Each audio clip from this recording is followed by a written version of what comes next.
Olá pessoal, primeiro ano do ensino médio, do liceu.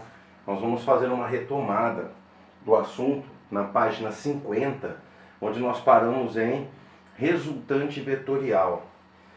Uma retomada, rapidinho, num primeiro caso, quando a gente tem dois vetores, vetor A, vetor B no mesmo sentido, a gente somava suas intensidades, né? Para fazer a regrinha do polígono, ou seja, um vetor na frente do outro. No segundo caso, um vetor oposto ao outro, nós temos o vetor A e o vetor B no sentido oposto. Então o que sobra? A diferença entre eles. Ó. Então quando a gente tem vetor no mesmo sentido, soma as suas intensidades ou seus módulos. Quando a gente tem vetores em sentidos opostos, a gente subtrai as suas intensidades ou seus módulos.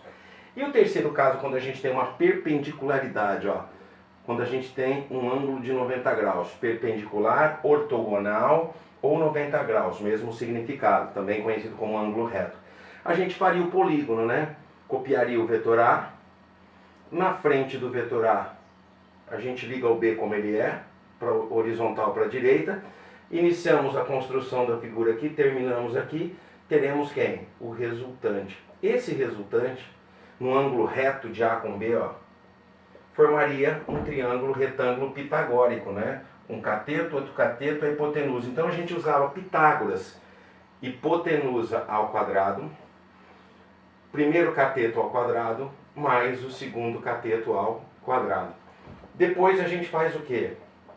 Tira a raiz quadrada de tudo isso, né? Para achar o valor do R. Ok? Nós tínhamos parado aí na última aula. Então hoje a gente vai ver a decomposição de forças, também conhecida como decomposição de vetores. Decomposição de forças ou vetores. Por que força? Porque força é a nossa grandeza vetorial da física, que a gente vai usar muito. Então força vai ser representada por um vetor. Tá? Então vamos aprender isso agora para fazer o exercício que estava faltando, pessoal. Então vamos lá. O que é uma decomposição de forças ou de vetores? É só você pegar um vetor inclinado, que seria uma hipotenusa. Então, portanto, esse vetor inclinado, quando a gente fala em decompor, ou seja, a gente vai dividir esse vetor em duas partes. Ele é inclinado para cima e para a direita. Se na origem do vetor inclinado a gente imaginar um eixo Y e um eixo X para nos dar a referência de toda a decomposição, qualquer examinador de exercício, ou seja, qualquer autor de exercício vai te dar um ângulo. Por exemplo, esse ângulo θ. Esse é o ângulo θ formado entre a horizontal e a força F. Dessa hipotenusa a gente pode abrir dois catetos. Olha o primeiro cateto aqui, ó. Uma base dessa figura triangular. A gente vai voltar a formar o triângulo retângulo. Ou seja, essa base aqui seria o nosso primeiro cateto. Então ele seria uma força na direção do eixo X, a gente chama de Fx. Enquanto que no eixo Y, pessoal, a gente pode levar também a extremidade do vetor ao eixo Y, formando o outro cateto, que vai ser chamado de F na direção do eixo Y. Olha então a decomposição. Da hipotenusa, a gente vai chegar em dois catetos. E veja que a gente vai conhecer só o valor da hipotenusa. Então não tem como fazer Pitágoras. A gente não consegue fazer Pitágoras com um valor só. Então a gente vai ter que descobrir esses dois catetos, que seria a decomposição dessas forças. Por quê? Porque aí a gente cai nas direções conhecidas. Vertical, horizontal. Para chegar na revisãozinha que eu acabei de fazer com vocês. Na horizontal, a gente vai somar ou subtrair com os da horizontal. Na vertical, a gente vai somar ou subtrair com os da vertical, dependendo do sentido, né? Aí a gente cai no primeiro, no segundo e no terceiro caso. Então a decomposição de vetores, ela serve para que um vetor inclinado seja decomposto em duas partes, para a gente voltar nos casos anteriores. Então olha como a gente poderia criar a situação de uma explicação, depois vocês vão fazer direto. A gente pega primeiro o vetor Fx. Na horizontal para a direita. O vetor Fy logo na frente para a gente fazer o polígono. Então olha aqui que eu estou somando. Estou somando o Fx com o Fy. Quem que a gente vai ter como resultante do início ao fim fechando o polígono? Ó? Olha lá quem vai ser. O F, a nossa hipotenusa. E olha o ângulo θ aqui, olha. Então a gente quer descobrir os dois catetos.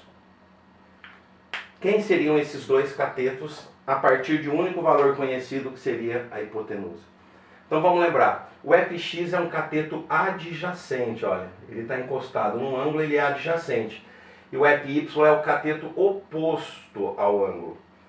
Então o que a gente tem como cateto adjacente? O cosseno. Cosseno seria cateto adjacente dividido pela hipotenusa. Então quem é o cosseno desse θ? Quem é, pessoal? Cateto adjacente Fx, hipotenusa F. Ah, professor, então agora a gente já matou a charada. Olha aqui, ó. Se eu multiplicar em cruz, eu isolo o Fx. Fx com θ. Com, quer dizer, o Fx está grudado no θ. Então ele está com cosseno, ele é adjacente. Ah, então a gente já vai aprender uma formulinha direta aqui, pessoal. Vamos deixar ela bem clara aqui. Tanto o Fx quanto o Fy, ambos vieram do F. Ambos vieram do F. O Fx, então, o que deu? O F decomposto com, olha lá, com o ângulo. O F com o ângulo. Então, quem seria o nosso Fy? O nosso Fy viria de onde? Do seno. Por quê? Sem o ângulo. Sem, seno, te lembra cateto oposto. Quem está sem o ângulo? Quem foi desenhado sem? O Fy. Cateto oposto sobre hipotenusa. Quem é o cateto oposto? O Fy. Quem é a hipotenusa? O F. De novo, multiplica em cruz. Fy, F sem o ângulo. Ah, então como é que a gente vai escrever isso daqui? Fy, F100. Vamos lá? Eu vou apagar aqui, pessoal, ó, e vocês vão perceber o seguinte. Tanto o Fx quanto o Fy. Olha a regrinha prática para vocês não terem que desenvolver isso aqui toda hora. Tanto o Fx quanto o Fy vieram do F. Os dois catetos vieram da hipotenusa, que é o F. Então o F está presente nas duas equações, das duas decomposições. Um deles está com o ângulo, aqui o Fx foi desenhado com, e o Fy foi desenhado sem. Então o Fx é com e o Fy é sem. Essas são as duas regrinhas práticas demonstradas por aqui. É lógico que vocês não vão fazer a demonstração toda hora no exercício. Então já pega a decomposição direta, ó. Hipotenusa vezes o cosseno, hipotenusa vezes o seno, você tem os dois catetos. Aquele cateto que tiver com o ângulo, ele é adjacente, então entra o cosseno. Aquele cateto que tiver sem o ângulo, né, aqui ó, sem ó, o Fy, então entra o seno, beleza? Partimos para a resolução do exercício. Então, o exercício de número 4, ficou faltando para a gente terminar essa parte, pessoal. Você tem um barco sendo puxado por 3 forças. Essa vertical para baixo, essa inclinada e essa inclinada. Com 37 graus. Veja que o 37 graus está com a vertical agora. E aqui também. Só que a F2 é 30 graus. Ele deu os senos e os cossenos para vocês. Né, que por enquanto vocês não precisam conhecer esses valores. Tá? Vamos resolver o exercício. Ele quer a força resultante, né, sobre esse barco. O resultado da soma dessas 3 forças sobre esse barco. Então a primeira coisa, eu não posso nem somar nem subtrair. Somar porque eu não tenho forças no mesmo sentido, olha. Subtrair porque eu não tenho forças opostas. Mas se eu fizer a decomposição dessas forças, a gente vai ter as direções conhecidas. Então eu vou começar pela força F1. Ela está assim, formando um ângulo de 37 graus com a vertical, e vamos começar a decomposição. Então nós vamos fazer a F1 para o eixo X, que seria essa.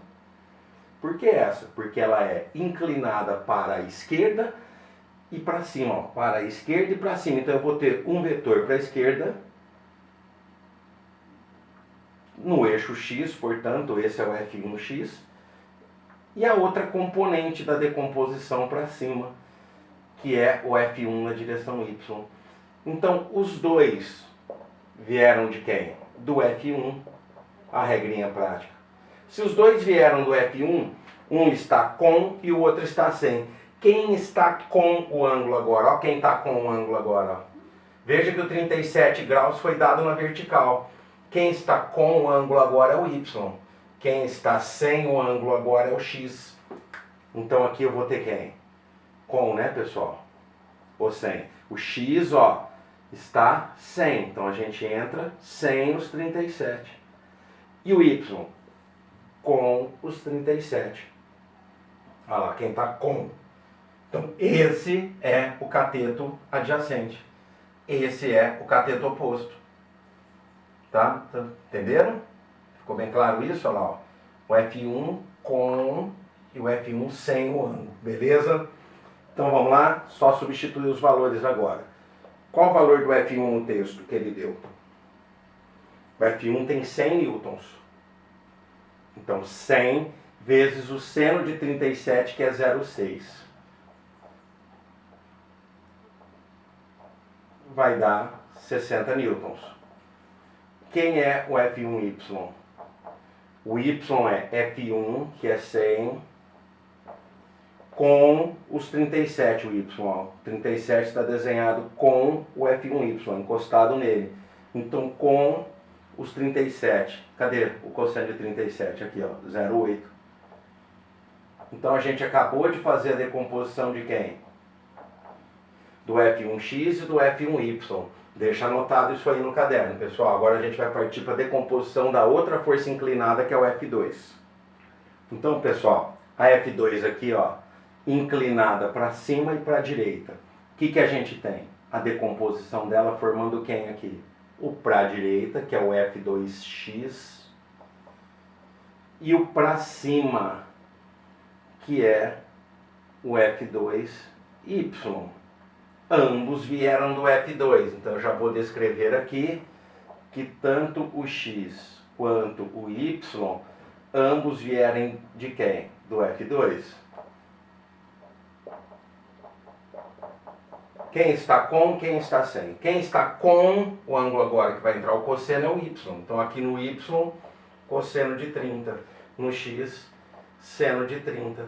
Então agora é só substituir os valores. O F2 vale quanto no texto? O F2 vale 120, né, pessoal? O F2 aqui está valendo 120. O seno de 30 que é meio. Então nós vamos ter um F2x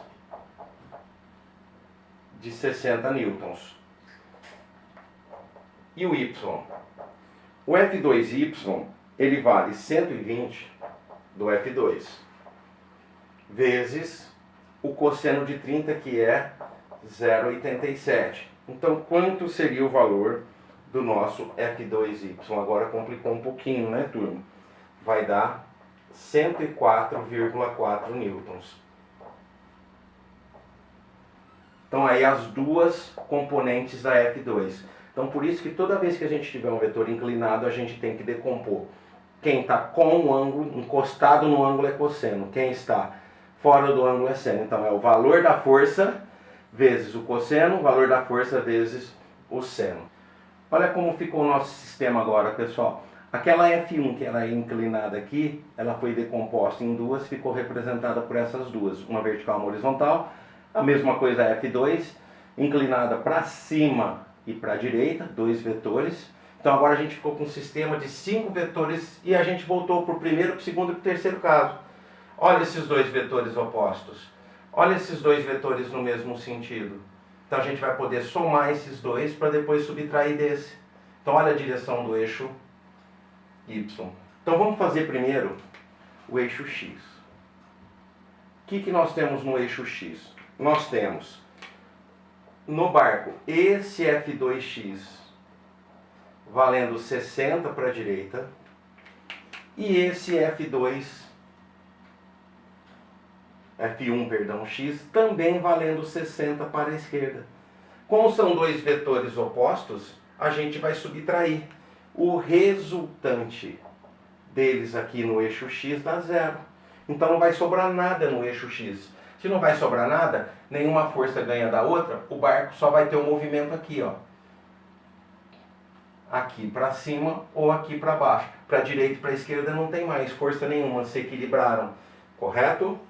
No eixo y, pessoal, o que sobrou? Essas duas. E essa F3 que ele falou no texto que era a força da correnteza, já que o barco está se movimentando contra. Essa força da correnteza dada no texto é 80.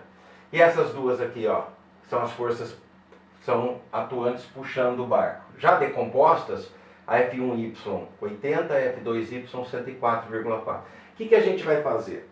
É simples, esses dois vetores estão no mesmo sentido. Soma 184,4. E esse está no sentido oposto, subtrai. Então como fica a força resultante no eixo Y? Ficaria 104,4 mais 80 e menos esse 80. Então quanto sobra de resultante no Y? Sobra 104,4 newtons. Como no eixo X a resultante dava zero, né? Lembrando aqui, ó, força resultante no X deu zero. Então no X não tem nada. Vai sobrar quem como força resultante no barco? Vai sobrar uma força resultante de 104,4 newtons neste sentido, ó. Porque essas duas juntas ganham dessa. As duas juntas ficam maiores do que essa, então nós vamos ter uma resultante nesse valor para cima. Correto, pessoal? Um abraço, tudo de bom. Até a gente conseguir retomar dessas férias de 15 dias aí. Um abraço.